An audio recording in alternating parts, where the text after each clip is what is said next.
What up, gang? Carolina Jackpot coming at you Sunday morning. Well, it's almost noon.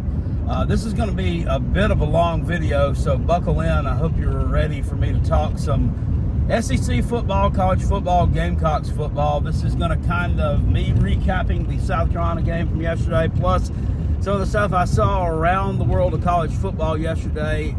So I apologize in advance, too. I've been out pulling up my tater chips from my route this morning. I'm in Anderson County right now on a back road headed back towards home. If you know anything about South Carolina roads, the secondary ones normally are complete shit.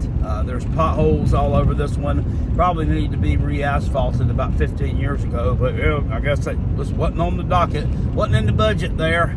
But we can't make gambling illegal in our state to generate some more money, though, can we? Idiots. Anyway, if you're new around here, stay true around here. Consider subscribing to this channel if you are not subscribed to it already. With that being said, that game yesterday against Old Dominion, South Carolina wins 23-19 at home as a 21-point favorite. They don't cover the spread, have to come from behind there in the last couple of minutes and pull that ball game out.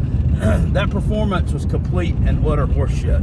I don't know of any other way to describe it. It was pretty embarrassing. Look, and listening to Shane Beamer's press conference after the game made me just even, I tried so hard to like a person, but they just won't let you do it. And he's kind of the same way.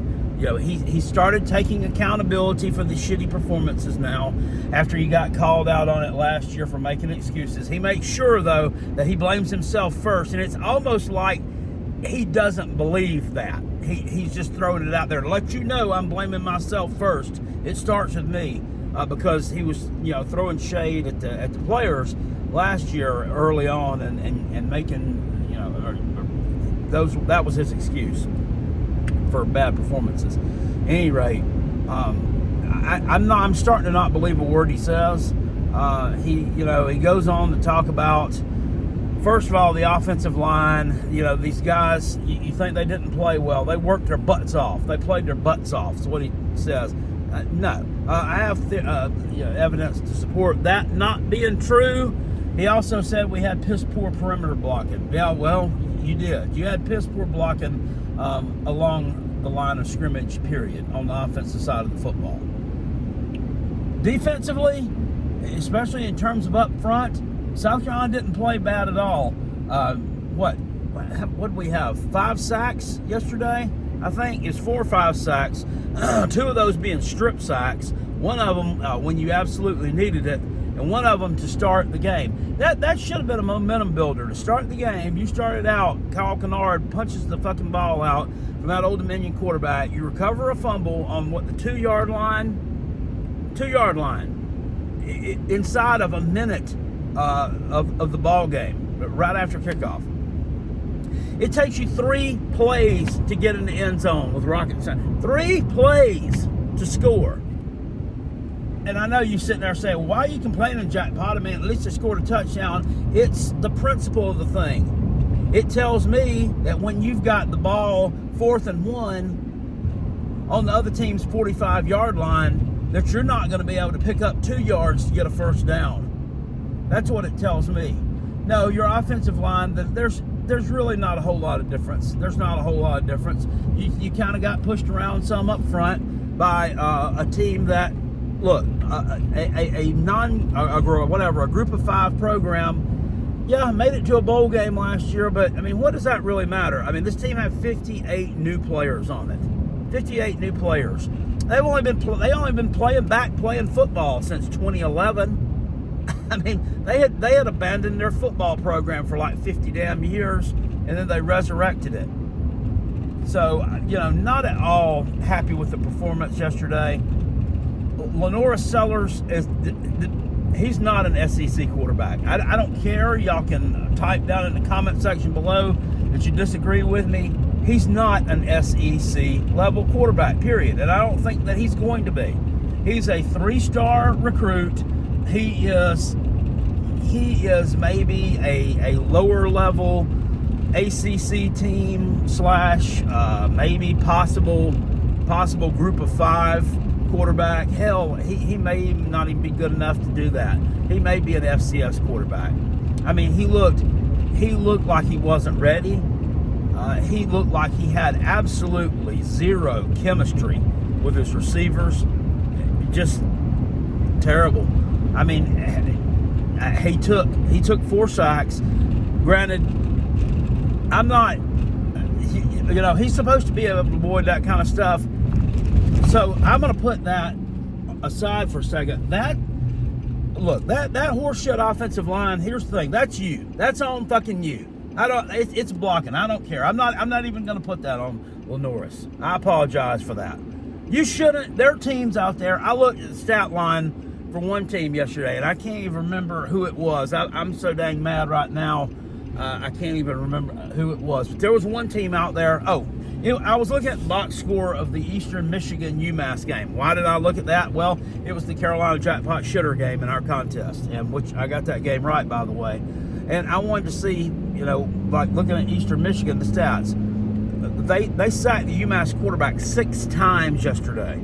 6 times. You want to know how many sacks they gave up? 0. Not a damn one. And I know that, it's playing UMass, but the point is, when you're playing a team that's not supposed to be as good as you are, you can do it. It can be done. No sacks. It's horseshit. It's terrible. I will say this. I mean, it looks like we've got a competent field goal kicker once again. I mean, he went 4 for 5. He did miss one. Alex Herrera did, but then he hit some pretty long field goals there for a guy making his seeing his first real action. So shout out to Alex Herrera. Shout out too to Kai Kroger. He tossed a touchdown pass on a fake field goal. He was the holder there, but yeah, I mean, it didn't work out. Penalty got called on that one. But he threw a hell of a pass there to tight end Brady Hunt. I mean, he probably throws a better ball than Lenore Sellers. And I don't really understand. I don't know what happened from last year. He was 4-4 throwing the football. Yeah, and he threw some beautiful balls on those completions last year. So I don't know what happened. Where are your mechanics at, dude? I mean, what in the world happened there? I mean, it's absolute poverty. Absolute poverty. Looked like totally unprepared and totally not ready to play. And Shane Beamer's, since he's been there, this is the start of his 4th season. We have won 3 season openers, and we have lost 1. Each year, from 2021 to 22 to 23 to now, the team seems to have gotten worse, and the preparation seems to have been worse every year. His first year, he went out and routed Eastern Illinois like 59-0 or something. And yeah, it was Eastern Illinois, but you went out and you did what you were supposed to do in that game. You dominated them. The next year against Georgia State, you didn't look prepared. And Spencer Rattler, his first game as a starter at South Carolina, he didn't look great. You had to rely on a couple of blocked punts to score touchdowns to salt that game away, really. So you didn't look good there. Last year against North Carolina, you absolutely didn't look good. Gave up 9 sacks. But I'll say this, when Spencer Rattler was upright, I mean, he threw the ball pretty effectively. And Xavier Legette had a nice game there. So I'm going to say that you're better prepared last year for that one than you are this year. Or maybe it's just that Spencer Rattler's not there anymore. Someone needs to be held accountable. This is absolutely ridiculous that there's such a talent drop-off. And I know that Lenore Sellers is his first game starting. I know it was his first game starting. I understand that. But the thing is, he has been in the program for over a year. He's been in the program. He's been on the practice field. He's been in the study room. He's watched film. He's done all this. He's been part of the program. So someone by now should have been able to tell that he ain't a damn SEC quarterback. I remember last year when South Carolina was trying to court some quarterbacks out of the transfer portal. They talked to KJ Jefferson. They talked to the guy who was at Vanderbilt. I can't even remember his name anymore. Doesn't matter. They finally, were able to bring Robbie Ashford in off the trash heap from Auburn. He's not an SEC level quarterback either. So, but you could have probably gotten someone decent. But here's the whole narrative: we don't want to go get somebody who wants to start down here because we'll run. Oh, the guy at Duke too, from Texas, Malik Murphy. There's another one. None of these guys came to South Carolina, and the reason they visited, they didn't come because they wanted to be starting quarterback. No, we're gonna hold on to Lenoris. Lenoris will jump in the portal. He'll run off if we bring one of you guys in. No, we just can't do that. No, we're gonna go get somebody who you're not gonna make a starter. Is just nothing but a backup piece, and stick them in there. And that's your solution to the problem. What a bunch of horse shit. What a bunch of crap. This Dowell Loggins is the worst damn offensive coordinator we've had. He might be worse than Marcus Satterfield.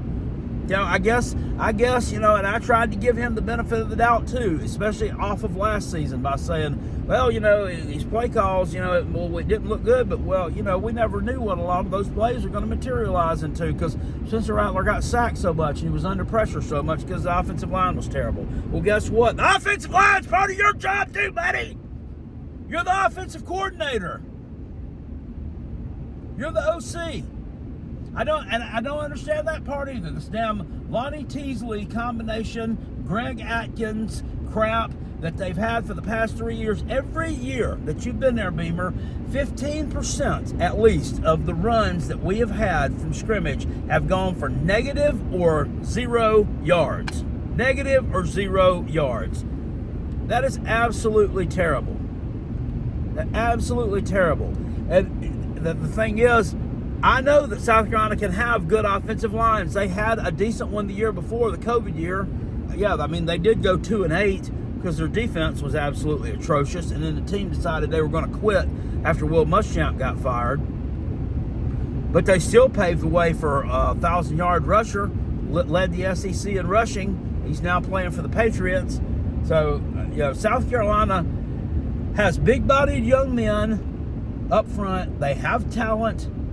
They have SEC level size. They're not getting SEC level coaching. Period. Point blank. And it starts at the top. It starts with Coach Beamer, and it works its way down. I've already made my stance on it. I've told everybody how I feel about him. He should have never been hired in the first place. They did. They went out and hired him. It's time to make some chicken salad out of chicken shit, I guess. We're not making chicken salad. Chicken salad has not been made for a while. You had a couple of decent victories there at the end of year 2, which you cheated to win those, by the way. But other than that, everything else has been just a giant fucking laugh fest, a point and laugh special, and I'm tired of it. I don't know how I'm going to make it through another season of this shit, but I'll figure out a way. I'll get myself through it some way or the other. But Shane Beamer, you're terrible. Your assistants are horrible. Defensive side of the ball, maybe not so much. I don't think Clayton White is as terrible of a defensive coordinator as Dowell Loggins is an offensive coordinator. And I gave Dowell Loggins some leash. I said, he's coming in. This guy, they said he's the worst offensive coordinator the NFL has ever seen. Well, maybe the NFL type of player is totally different than a college type of player. College player needs teaching. They need this. NFL requires a player's coach. You got to kind of let them go do their own thing for the most part. No, no. You're a bad college offensive coordinator too, bro. You're bad. I don't know if you're the worst, but yeah, you probably are. You're the worst. Yeah, absolutely abysmal inside the red zone too. And they say, whoa, jackpot. You kick 4 field goals when you're in the red zone and then you score. No. When you get in the red zone, you should be scoring touchdowns. That's the goal. You should be scoring touchdowns on half those drives, not kicking down field goals. Yeah. If you continue to give Alex Herrera 4 or 5 field goal opportunities, we're going at least, we're going 3-9 again, or 5-7, whatever it was. You're not making a bowl game if Alex Herrera has to come into a game more than 3 times, other than to kick extra points. So, that pretty much sums it up. Their defense, it does look solid at some points, and then at some points it looks inconsistent. It really does. There was a busted coverage there kind of early in the first quarter when that Page kid called in that 72-yard touchdown pass down the left sideline, and then he actually broke the ankles whoever our defensive back was down there that was trying to push him out of bounds. Just poverty, piss poor. I ain't happy, not happy at all with that. And don't tell me, you'll never hear me say a win is a win. If I've ever said it in the past, well, I ain't saying it again. A win is not a win. This is a win that feels like this kind of, to me, I put this one,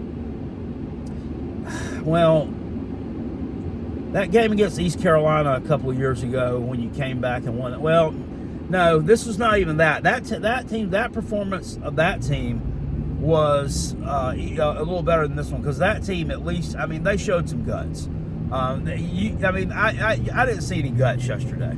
You didn't show guts yesterday. Yeah, you came back and won the ball game in the end, but they gave it to you. They gave it to you because that quarterback couldn't hold on to the football or stop throwing interceptions like it was his job. So that team had more guts than you. I put this somewhere. I don't know. It's just it all runs together after a while. It's just one gigantic circle of suck that just continues to turn and turn and turn. I'm 50, or not 50. I'm 49 years old right now, and I'm pretty much now resigned to the fact I'm never going to see this team probably do anything more than win 8 games. I'm resigned to it. That's probably the best that they're ever going to be able to do, and that'll be after they walk Shane Beamer, and he's going to get walked after this season. He will. He's continued to get worse year in and year out, and this is going to be the nail in the coffin. He and Billy Napier. It's going to be a race to see which one of these fuckers gets fired first. So. That's my piece on that. Now I want to talk about some other SEC teams and stuff that actually, other college football teams that actually looked good. Georgia yesterday, absolutely dominant over Clemson in the second half of that ball game. Some running backs that you've never heard of before, making some noise there. Controlled the lines of scrimmage in that game. I will say this, and I don't give Clemson a lot of compliments, you know that. But I do think that despite, only putting 3 points up on the board, I do think that Cade Klubnik does look somewhat improved. He had a couple of nice throws there. It looked like he was reading the field better. He was just up against it, man. He was up against it. This Georgia team is a juggernaut, just like they've been churning out year after year after year. It's almost damn unfair. But I think that they will improve offensively as the year goes on. Just hide and watch, because they weren't. The 3 points on the board's not indicative of. I don't think they looked as terrible or as anemic as one might think, but more so it was just that Georgia is just that. They're dominant up front, and they're dominant. Their defensive backs are damn. Every one of them is going to probably play in the NFL. So that's what my take is there on Clemson. They dropped that game pretty much the way that I thought it would be. I thought it would be a tight game early on, and then Georgia would ultimately pull away, and that's exactly what happened in that one. Alabama looks like they haven't missed a beat. 62-0. I think it was over Western Kentucky. Hell, it's scary. The hell, they may have gotten better. Is that unthinkable? They may have gotten better. Kentucky, that's another one I want to talk about because we play them next week. 31-0 win over Southern Miss. Game didn't get started until after 10 o'clock. and then it got delayed by lightning again with 9 minutes and something left in the third quarter, and both schools just agreed to suspend it or cancel it. The game was over. Kentucky won 31-0. 31-0 in just a little bit over a half of football. Yeah, I think that Brock Vandergrift may be legit. I think he may be legit. I think he threw for about 300 yards, or a little less than 300 maybe. I didn't see any of this game. It was way gone by the time that thing started. But I'm going to go back and watch some highlights of it and get prepared, because South Carolina's going to get worked by them this weekend. Now, do I think that Southern Miss is as good of a Group of 5 team as Old Dominion? Probably not quite. Old Dominion beat them last year. Do I think Old Dominion will have some success this year? They may. I mean, they'll probably go 6-6 and make a bowl game again. But still, that's no excuse. There's not that much difference between the two. There's not that much of a difference. Okay, let's say a touchdown. Okay, let's say, well, Kentucky would have beat Old Dominion 24-0 in a little over a half of football. Yeah, it's going to be tough. It really is. I mean, Lenore Sellers looked that shaky in his first home start against a Group of 5 team. You know, what's he going to do when he's out there and he's got SEC defensive linemen looking at him? Right? Well, he's got big Deion Walker staring at him. Yeah. I think it's going to be a tough day at the office. I think it's going to be a tough day at the office for Lenoris and old Dowell Loggins and crew. I didn't talk a lot about Rocket Sanders. I'm going back to South Carolina now. He did about what I thought he would. He looked like a guy who has a tremendous amount of talent, tremendous amount of potential. He's got some moves. He's playing. He's not going to be able to play up to his potential either, because of the piss poor blocking that South Carolina provides. I think he'll get even better as the season goes on. He looked like he was a little rusty. He even admitted it in his. There's nothing to admit. I mean, it's not any fault of his. He was injured last year. He looked a little bit, maybe trepidatious, I guess is the word there that I'm looking for. But he's going to get even better. I'm looking forward to him at least having a 100-yard game at some point soon. That'll probably be in the Akron game. It's not going to be against Kentucky. They're going to get... I look for this game to be like I would take the under in it. I think we'll probably get beat like 24-3. And that seems about right. Yeah, it's just they're going to get worked. It's just embarrassing to watch. Embarrassing to talk about. More teams in the SEC. Auburn blew somebody out yesterday. Virginia Tech and Vanderbilt. How about that one?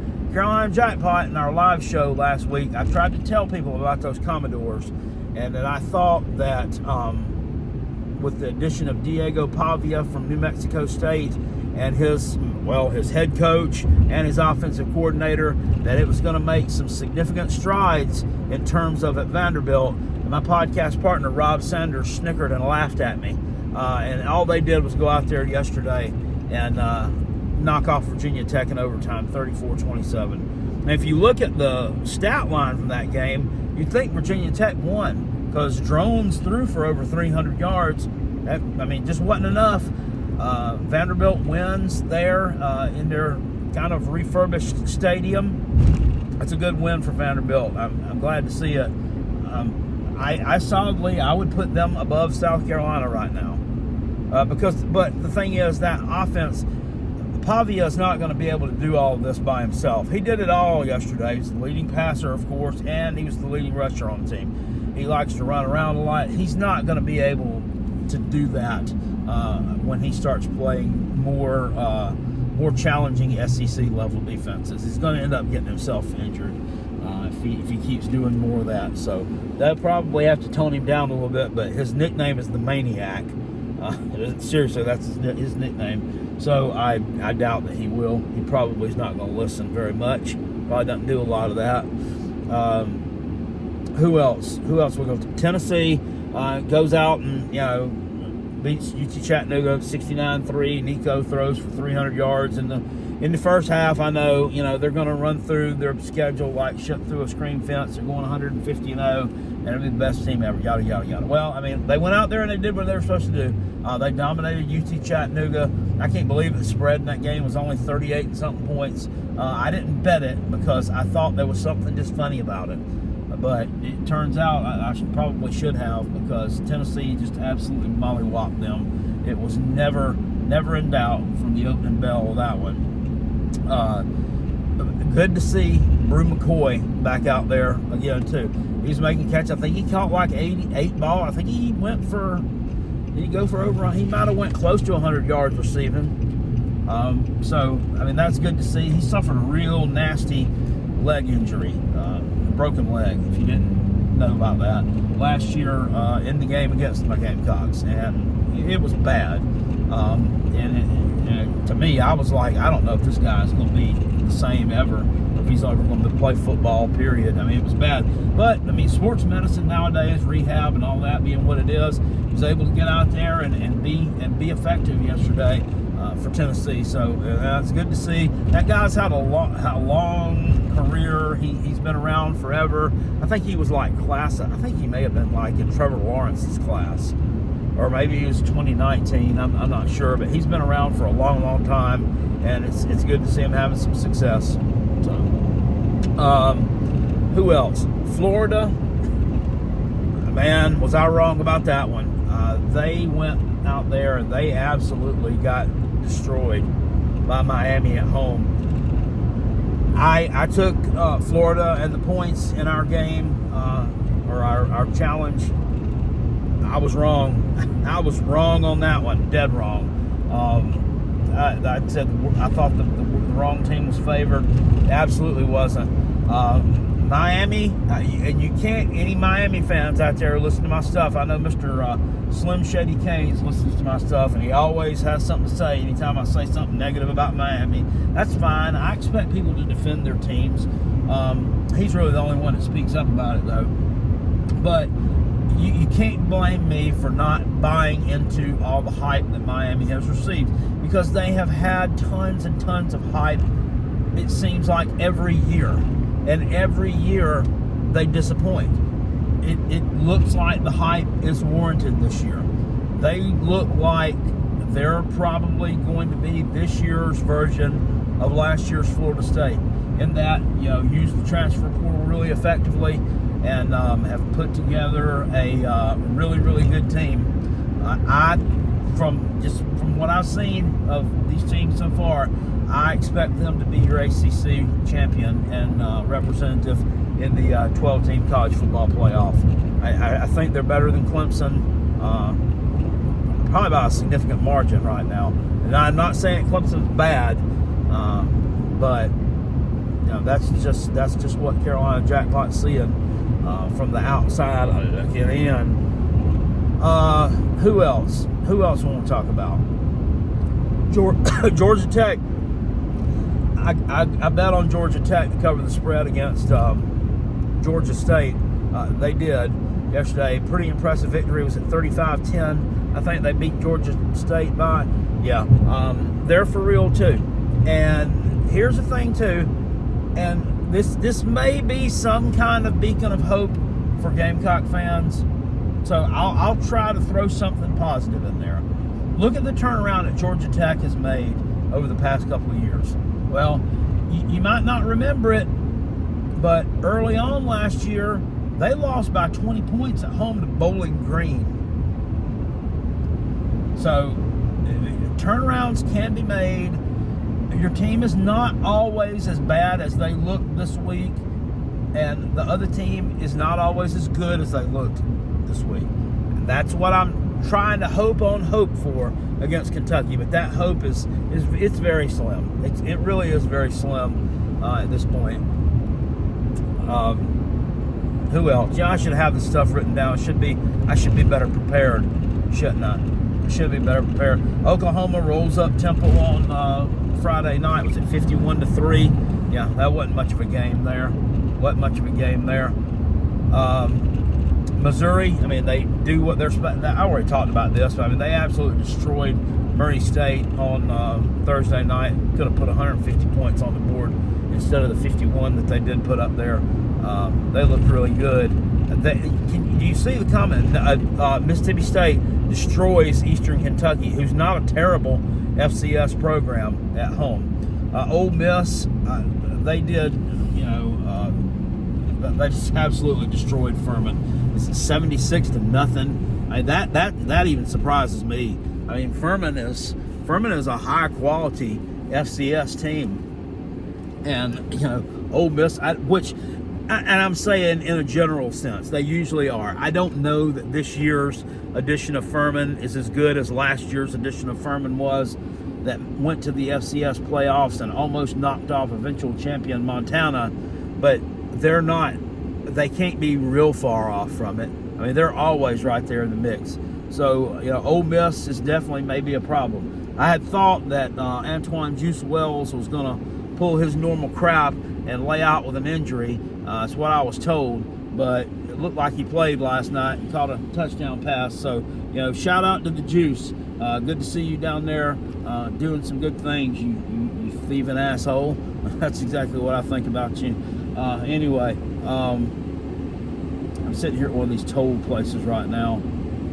These people don't even know what they're doing. It's an automated toll, which I got in the wrong lane. Yeah, I should have gotten in that lane over there. That's where I just hand my card to the cashier.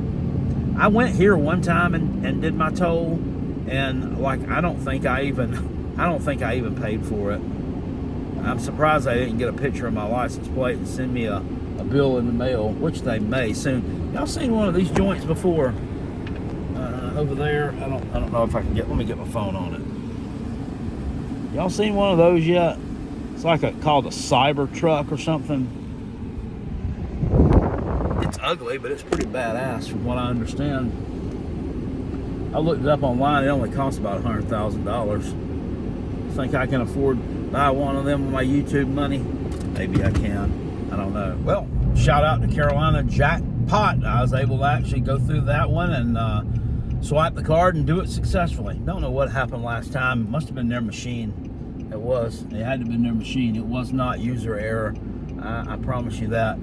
Anyway, to pretty much wrap this video up, it's been pretty long and I probably have bored you to tears. We're talking about college football. It seems to be the overarching story here to me is that it's more of the same from South Carolina, and in fact it may even be worse, because outside of one running back, you don't have any elite playmakers at all on your offense, and that elite playmaker at running back is coming off of an injury, and quite frankly he's going to be limited by the fact that no one's going to be able to provide any kind of good blocking for him to be able to do the thing in between the tackles, or he's not going to be able to bounce it outside because you can't block on the outside either. So we're talking about Beamer yesterday having to call out the wide receivers and stuff during the press conference and say, I had to let them know that if you're going to play here, you're going to have to block. Okay, well that shit should have been taken care of during camp. Why in the world are we having to visit that now? God almighty, you're just behind. That's one word I can just use to describe the program. You're behind. You're behind as fuck. You're behind. Oh, I didn't even talk about Notre Dame and Texas A&M in this video. That was a kind of a wet fart of a game last night. A&M looks pretty anemic offensively. They really, really do. Notre Dame, once again, that was another one I didn't watch a whole ton of. Notre Dame, defensively, they may be elite. So, that may be attributed a little bit to that. But, not sold on them being great this year, them being Texas A&M. I have to admit, I drank the Kool-Aid on that one. I took them in the spread in our contest, and I also drank the Kool-Aid on West Virginia. I thought they would perform a little better at Penn State. The only thing that I mean, what was the only talking point, really, about West Virginia being able to cover the spread against Penn State? Well, it's a home game, and Mountaineer Field's going to be nuts. Well, I mean, what do you do to combat that if you're the visiting team? Well, you score early, and you take the damn crowd out of it. And that's pretty much, I mean, for the most part, what they did. They had a long lightning delay there, too, which kind of was really it's a weather delay, I think. I don't know. It looked like it was raining sideways for a while, but and which that was kind of weird too. But it didn't matter. I mean, Penn State is just obviously infinitely the better team, and I knew that going in. So I really don't know why I picked West Virginia in our contest there. I should have been a little smarter than that, but I wasn't. Anyway, in our contest picks, just to kind of recap.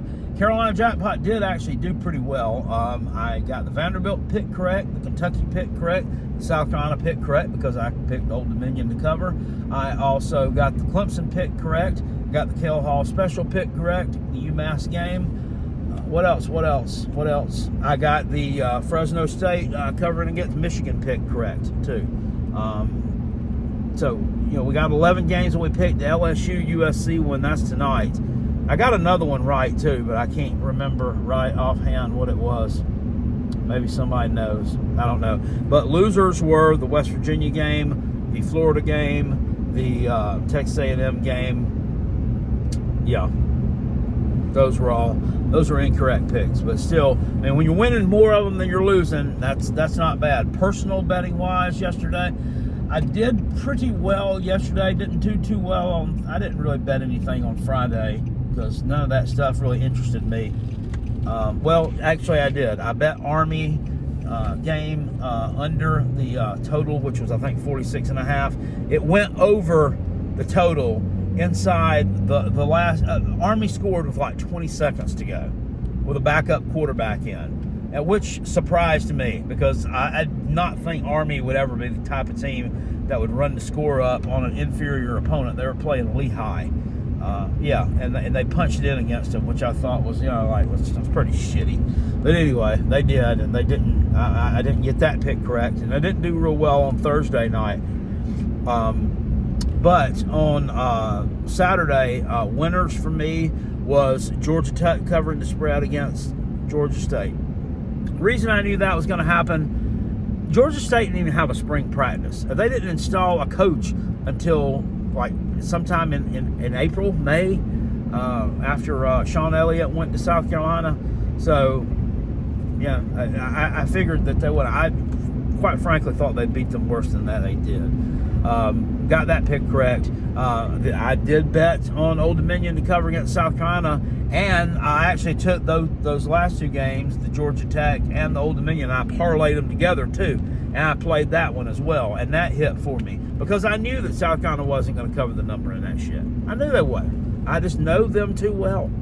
Another winner for me was Ohio covering the spread against Syracuse. I was just barely. I spread it out. I think that was 16.5, and they lost by 16. So that one was pretty close there. Shout out to Ohio for taking care of Carolina Jackpot. And Memphis covering the spread against North Alabama. The spread was 37. They won 40-0. So I placed a few wagers there and made myself a little bit of money last night. I had Virginia Tech covering. I had Virginia Tech covering. I had Vandy covering against Virginia Tech. I also bet on that as well. And that one cashed for me. I thought about doing that one on the money line yesterday early. I really, really thought about doing it, but I just didn't quite have the freaking stones to do it. What else? Threw $20 on the Uncle Lou rigged wheel yesterday. Didn't win, but the bet that I was going to place, which was Georgia. So that was the other one in our contest that I got right. Georgia Southern covering against Boise State. That was going to be my pick, and I would have won.